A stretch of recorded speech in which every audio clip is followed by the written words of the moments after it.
Welcome back to MovieFilm's countdown of the 100 greatest movies ever. It's technically not the full name of the show, but there you go. If you're new, I'd highly suggest checking out this entire list from the very beginning at the playlist just up there. But if you're not new and you're jumping straight back in, we're heading into some interesting territory now, because now we're into the top 50 films.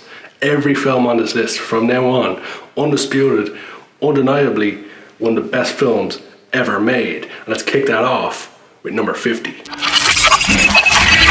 Number 50 is Leon.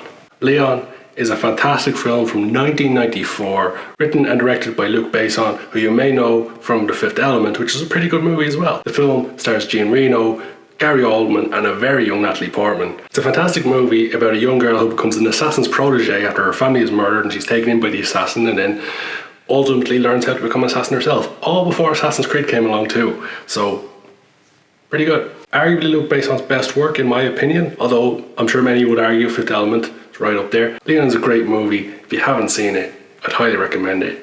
But now, let's move on further into the top 50. Number 49 on the list might be a bit of a surprise, but I think it's one of those underrated films out there right now. Number 49 is Warrior. Warrior was made in 2011, directed by Gavin O'Connor, starring Joel Edgerton, Tom Hardy and Nick Nolte. The film is about two brothers who ultimately enter a mixed martial arts competition and have to deal with their family issues all the way through, although Tom Hardy's kind of like, nah, fuck it. The movie is a very well told story with some phenomenal performances from Tom Hardy and Joel Edgerton, with in particular from Nick Nolte. Stop the ship! Stop the ship! Somebody! You godless son of a bitch! You stop the ship! You godless son of a bitch!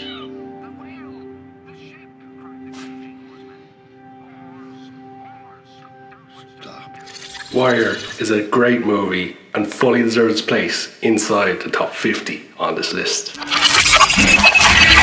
In at number 48 is a personal favourite of mine, but it's a movie you can only ever watch once. And no, it's not once. It is Memento. The film stars Guy Pearce and Carrie-Anne Moss, who you know from The Matrix. It's a very, very well told story, as you'd expect in most Christopher Nolan films. The thing is, I can't say too much about it because I want to be very careful. I'm walking on eggshells here. I don't want to say too much and ruin the movie, because if you haven't seen Memento, you need to see Memento. If there's one movie you watch this year, watch Memento, even though it's not from this year.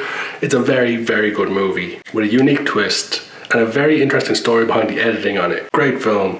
I'm not going to say too much about it. On to the next one.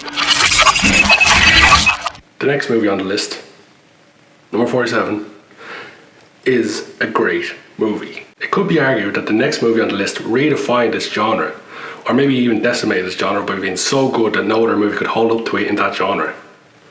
That movie is Shaun of the Dead. Right. We take Pete's car, we drive over to Mum's, we go in, take care of Philip. I'm so sorry, Philip. Then we grab Mum, we go over to Liz's place, hole up, have a cup of tea, and wait for all this to blow over. Why have we got to go to Liz's? Because we do. She dumped you. I have to know if she's all right. Why? Because I love her. All right, gay. Shaun of the Dead is a zombie movie by Edgar Wright. We featured Edgar Wright previously on the list with Baby Driver. I said I personally think it's his best film, and yet here we are with Shaun of the Dead higher on the list. But there's no doubt Shaun of the Dead is a phenomenal film. The chemistry between Nick Frost and Simon Pegg made this film phenomenal. The comedy is brilliant in it, and you've still got some great action in there. You know, with Edgar Wright, you've got a fantastic filmmaker there who knows exactly what he's doing, brings his own brand of filmmaking to it, and kicked off an interesting trilogy between those three: Nick Frost, Simon Pegg and Edgar Wright. They made some good films together, but Shaun of the Dead, amongst that trilogy, definitely the best. On top of that, it had a pretty good soundtrack. You should check that out if you haven't. Shaun of the Dead, number 47. Number 46 on the list is by a little known director called Martin Scorsese.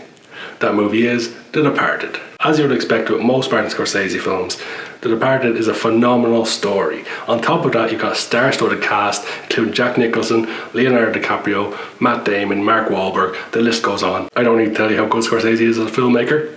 You probably won't be surprised to know he's got a few more films on this list. But personally, I think The Departed is Martin Scorsese at his brilliant best. Now, I'm not saying it's his best movie, I'm saying it's him on peak form. That film is sensational from start to finish. A great story, some great twists and turns in there. He always gets the best out of his actors. What more can I say? Great story, great actors, great filmmaking, fantastic movie. Once again, we find ourselves in a position knocking 5 off the list. That's 5 down. Only 45 movies to go on the list of the 100 greatest movies. Let me know your thoughts so far. If you're new, please hit that subscribe button for new content every Wednesday and Friday, and I'll catch you next week for the next 5.